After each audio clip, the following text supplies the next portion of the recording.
Okay, I'm going to come out and say it.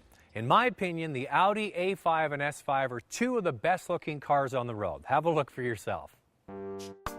It's a big coupe with flowing lines and a macho stance that is sure to turn heads.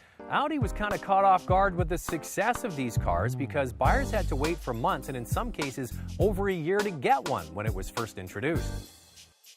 And now for 2010, Audi has introduced a convertible version of the A5 or this more powerful S5, and it's just as dramatic as the coupe. For somebody who likes roof-down driving, this new car is hard to ignore.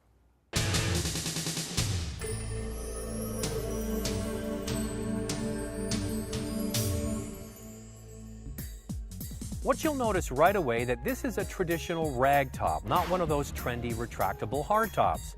As much as I can see the attractiveness of those retractable hardtops, this conventional setup works well for a couple of reasons. First, it's simple and quick to put up and down. The lines of the car are not compromised along with the trunk line to make room for the roof.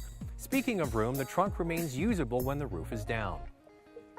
Here's the thing, the trunk really is a useful size even with the roof down. There's plenty of space here, plus the back seats fold down for even more cargo area.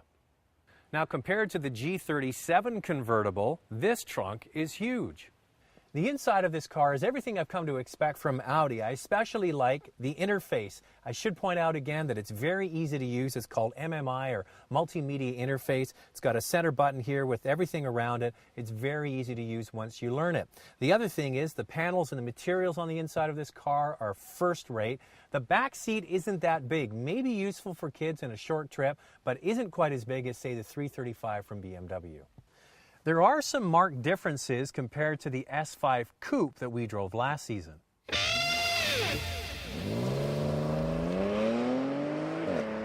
The first thing is the wonderful and meaty sounding V8 engine is gone. It's been replaced by a supercharged V6. Times are a-changin'. Here's the blunt reality. Car companies are going to have to improve fuel consumption and the race for bigger engines is going to have to come to an end. So this is the way it will go with Audi. The 3-liter supercharged V6 produces 333 horsepower and 325 foot-pounds of torque. That's a 21 horsepower drop from the V8 engine, but the torque is exactly the same. And Audi claims that the torque is more usable through a wider range, which means this car hits 60 miles an hour in the exact same speed as the V8. But the benefit is the V6 supercharged gets 20% better fuel economy. By the way, the S5 Coupe still has the V8 for one more year. It'll switch to the supercharged engine in the 2011 model year. The only transmission available is the 7-speed double-clutch S-tronic transmission that is lightning quick up and on downshifts. There is no manual transmission offered, so maybe someone wanting to do the shifting will probably look for a BMW 335 or M3. Now the other big change for Audi is the inclusion of their optional Drive Select feature. You can literally select the kind of drive you want. It changes the steering feel, the engine and transmission mapping, and also the suspension settings. It's right here on the dash. You can choose Comfort, Auto, Dynamic, or Individual. That means a personalized setting. So the big question is, having a supercharged V6 engine a compromise when the previous car, or the Coupe, has a V8? Well, you don't get that basic throaty growl that is just so engaging with the V8. It's just one of the most beautiful sounds on earth. You don't get that. You get a more mechanical sound with this car. Now, the way it drives, you can't take it away because it's a very usable power plant. The range of power is excellent. It scoots along with no problem. When you match it to this very fast transmission, you can't complain. Now, it's also a very tight car, so with the convertible, you don't really have that much of a compromise. If you're an out-and-out performance guy, you're going to get the coupe. If you want a little roof-down fun action, this is the way to go. Here's the thing.